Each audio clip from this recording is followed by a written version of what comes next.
Hello അസ്സലാമു അലൈക്കും, welcome back. ഇന്നത്തെ വീഡിയോ ഉള്ളിലൊക്കെ നല്ല ക്രീമി ആയിട്ടുള്ള ഒരു ചിക്കൻ്റെ സ്നാക്സിൻ്റെ റെസിപ്പി ആയിട്ടാണ്.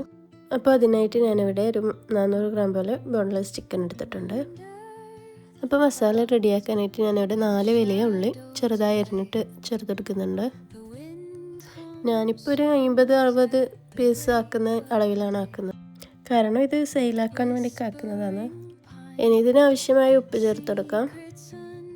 പിന്നെ ഇതെല്ലാം നന്നായി മിക്സാക്കിയതിന് ശേഷം അടച്ച് വേവിച്ചെടുക്കാം. പിന്നെ അതിലേക്ക് ഞാനൊരു മാഗി ക്യൂബ് ചേർത്തെടുക്കുന്നുണ്ട്. മാഗി ക്യൂബ് ചേർത്തെടുക്കും ഇതിനൊരു പ്രത്യേക ടേസ്റ്റാണ്. അപ്പോൾ ഇത് ഉള്ളിയൊക്കെ നന്നായി വഴണ്ട് വന്നിട്ടുണ്ട്. ഇനി ഇതിലേക്ക് നേരത്തെ മാറ്റി വെച്ച ചിക്കന് നന്നായി അരച്ച് ചേർത്തെടുക്കാം. അരച്ച് ചേർത്തെടുക്കുന്നതല്ലെങ്കിൽ ചെറിയ ചെറിയ പീസായിട്ട് മുറിച്ച് ഇട്ടെടുക്കുകയും ചെയ്യാം. ഞാനിവിടെ പേസ്റ്റാക്കിയിട്ട് ചേർത്തെടുക്കുകയാണ്, കാരണം ഇത് ചൂട് തട്ടുന്ന സമയത്ത് ചിക്കനൊക്കെ വിട്ട് തന്നെ നിൽക്കും.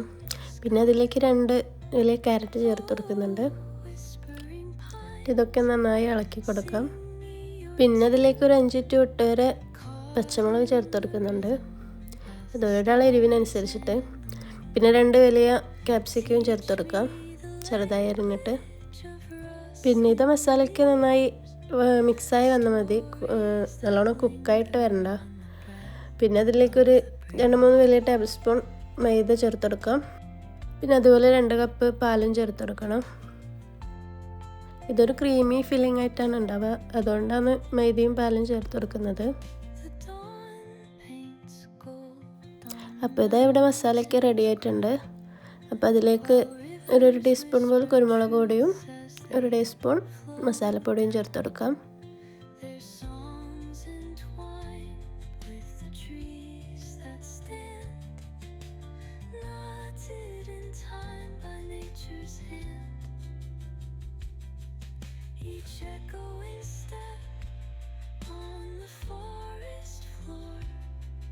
പിന്നെ ഇതൊക്കെ നന്നായി മിക്സാക്കിയതിന് ശേഷം കുറച്ചധികം തന്നെ മല്ലിച്ചപ്പ് ചേർത്ത് കൊടുക്കാം. പിന്നെ ഇപ്പോൾ ഇതാ റെഡി ആയിട്ടുണ്ട് ഇവിടെ മസാല.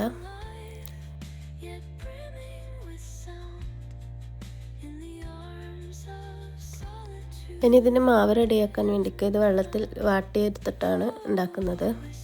അപ്പോൾ അതിലേക്ക് കുറച്ച് ഓയിൽ ചേർത്ത് കൊടുക്കാം, അതല്ലെങ്കിൽ ബട്ടർ ചേർത്ത് കൊടുക്കാം. ഞാനിവിടെ സൺഫ്ലവർ ഓയിലാണ് ചേർത്തെടുത്തത്. പിന്നെ 1 ടീസ്പൂൺ ഉപ്പും 1 ടീസ്പൂൺ പഞ്ചസാരയും ചേർത്ത് കൊടുക്കാം. 4 കപ്പ് മൈദക്ക് 4 കപ്പ് വെള്ളമാണ് ഞാൻ ചേർത്തെടുത്തിട്ടുള്ളത്. വെള്ളമൊക്കെ നന്നായി ചൂടായതിന് ശേഷമാണ് മൈദ ഇട്ടെടുത്തിട്ടുള്ളത്. ഇതൊക്കെ നന്നായി മിക്സാക്കി വാട്ടിയെടുക്കാം.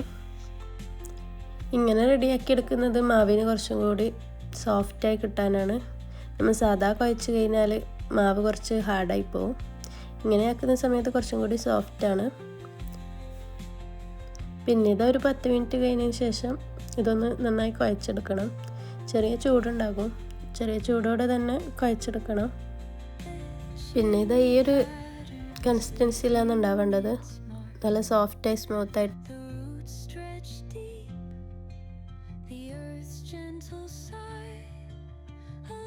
ഇനി ഇതൊന്ന് പരത്തിയെടുക്കാം. ഞാനിതാ കുറച്ച് എളുപ്പത്തിൽ തന്നെ പരത്തിയിട്ട് ഇങ്ങനൊരു എന്തെങ്കിലും ഒരു മൂടിയോ എന്തെങ്കിലും ഒരു ഷേപ്പിൽ വെച്ച് കട്ട് ചെയ്തെടുക്കാം. ഈ ഒരു തിക്നെസ്സിലാണ് ഉണ്ടാവേണ്ടത്, അതുപോലെ എല്ലാം ആക്കിയെടുക്കുന്നുണ്ട്.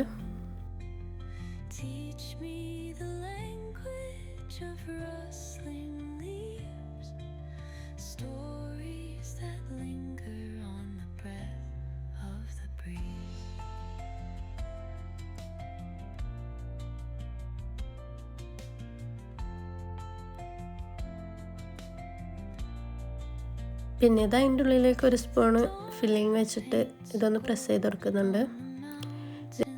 ഇതൊന്ന് ജസ്റ്റ് ഇങ്ങനെ കൈയോടാക്കി കൊടുക്കുമ്പോൾ തന്നെ അവിടെ ഒട്ടിക്കോളൂ. അപ്പോൾ അത് ബാക്കിയെല്ലാം ഞാൻ അതുപോലെ ചെയ്തെടുക്കുന്നുണ്ട്. അപ്പോൾ ഇവിടെയെല്ലാം റെഡി ആയിട്ടുണ്ട്. എനിക്കിപ്പോൾ ഒരു 50-60 എണ്ണം കിട്ടിയിട്ടുണ്ടായിനി. ഇനി ഇതൊന്ന് ബ്രെഡ് ക്രംസിലൊന്ന് മുക്കിയെടുക്കണം. അതിനായിട്ട് ഞാനിവിടെ കുറച്ച് മൈദയിൽ വെള്ളം ചേർത്തിട്ട് കലക്കി വെച്ചിട്ടുണ്ട്. അതല്ലെങ്കിൽ മുട്ട ചേർത്തിട്ട് ആക്കിയെടുക്കാം. ഞാനിപ്പോൾ മൈദയാണ് ചേർത്തിട്ടുള്ളത്. ഇനി അതിലേക്കൊന്നിങ്ങനെ ഡിപ്പ് ചെയ്തിട്ട് ബ്രെഡ് ക്രംസിലേക്ക് കോട്ട് ചെയ്തെടുക്കാം. ഇപ്പോൾ ബാക്കിയുള്ളത് ഞാൻ അതുപോലെ ചെയ്തെടുക്കുന്നുണ്ട്. ഇത് ബ്രെഡ് പൊടിയിൽ നന്നായി അമർത്തി പ്രസ് ചെയ്ത് കോട്ട് ചെയ്ത് കൊടുക്കേണ്ട ആവശ്യമില്ല, ജസ്റ്റ് ഒന്ന് മുക്കി കൊടുത്താൽ തന്നെ ആവും. അപ്പോൾ ഇതാ ബാക്കിയുള്ളതൊക്കെ കോട്ട് ചെയ്ത് വെച്ചിട്ടുണ്ട്. ഇനി ഇത് ഫ്രീസറിൽ കയറ്റണം. പിന്നെ ഇതാ ഞാൻ ഇതിൽ നിന്ന് കുറച്ചെടുത്തിട്ട് ഫ്രൈ ചെയ്തെടുക്കുന്നുണ്ട്. ഒരു സൈഡ് നല്ലോണം ആയതിനു ശേഷം മറിച്ചിട്ടെടുക്കാം. നല്ലോണം ബ്രൗൺ കളറായി വരേണ്ട ആവശ്യമില്ല, ജസ്റ്റ് ഒന്ന് കളർ മാറിയാൽ മതി, കാരണം ഇത് മൈദയൊക്കെ നന്നായി കുക്കായിട്ടുണ്ട്. അപ്പോൾ ഇതാ നമ്മൾ ഹാഫ് മൂൺ ഇവിടെ റെഡി ആയിട്ടുണ്ട്. ഇത് നമ്മളിവിടെ ഹാഫ് മൂൺ, ചീസട, അങ്ങനെ പല പേരുകൾ പറയപ്പെടലുണ്ട്. അപ്പോൾ ഇതാ ഉള്ളിലേക്ക് നല്ല ഫില്ലിംഗ് ഒക്കെ അടിപൊളിയാണ്. അപ്പോൾ എൻ്റെ വീഡിയോ ഇഷ്ടമായെങ്കിൽ പ്ലീസ് ഒന്ന് സബ്സ്ക്രൈബ് ചെയ്ത് ലൈക്ക് ചെയ്യണേ.